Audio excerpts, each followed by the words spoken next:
Hier het ons twee voorbeelde van kwadratiese vergelykings. Jy kan dit sien want daar's 'n x tot die mag 2 of 'n y tot die mag 2.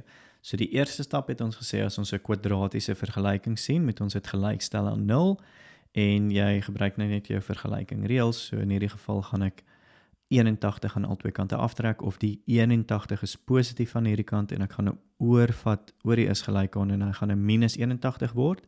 So ek kry x kwadraat minus 81 is gelyk aan 0 en dan gaan ek moet faktoriseer.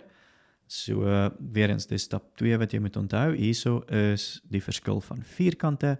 So ek gaan kry x minus 9 x plus 9, het maak nie saak of die minus of plus eerste is nie, is gelyk aan 0.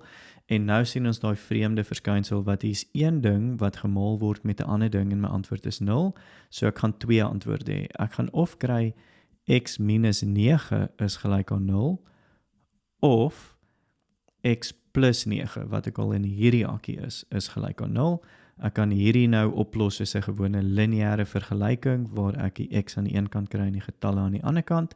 So ek vat hierdie 9 oor, so x is gewoon gelyk aan 9 en in hierdie kant is x gelyk aan minus 9. So vir hierdie oplossing of vir hierdie vergelyking is daar twee antwoorde.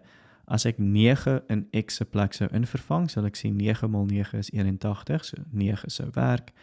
En as ek minus 9 sou insit, dan sal ek sien minus 9 mal minus 9 is ook 81, so dit sou ook werk. So ek kan sien, hierso is my twee antwoorde wat ek gekry het.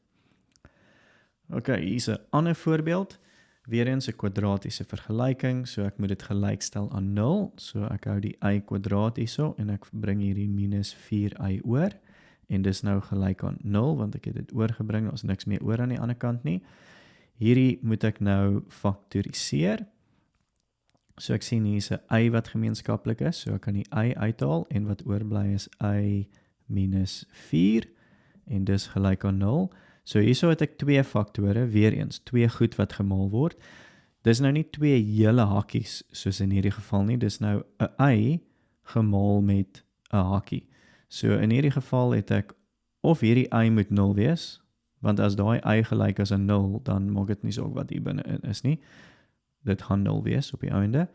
Of hierdie hele hakkie, kan ek mooi skryf, of hierdie hele hakkie, y minus 4 is gelyk aan 0, en dis 'n lineêre vergelyking hier wat ek net oplos, ek vat daai minus 4 oor, of ek plus 4 aan al twee kante, so y is gelyk aan 4, en ek kan gou toets. Kom ek sê, y is 0, so 0 mal 0 is 0, sou dit gelyk wees aan 4 mal 0? Ja, so dan sal 0 gelyk wees aan 0 in hierdie geval. As ek hierdie 4 gemaak het, as y gelyk is aan 4, wat is 4 mal 4? Wel, dis 16. En wat is 4 mal, as daar y 4 is ook 16. So ek kan sien my vergelyking werk uit. Die linkerkant is gelyk aan die regterkant.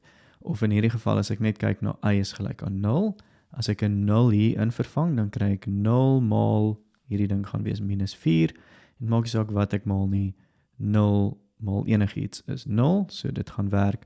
Of as ek 4 hier in vervang, dan gaan ek hê 4 mal, hierdie verander na 0 toe, 4 mal 0 is gelyk aan 0.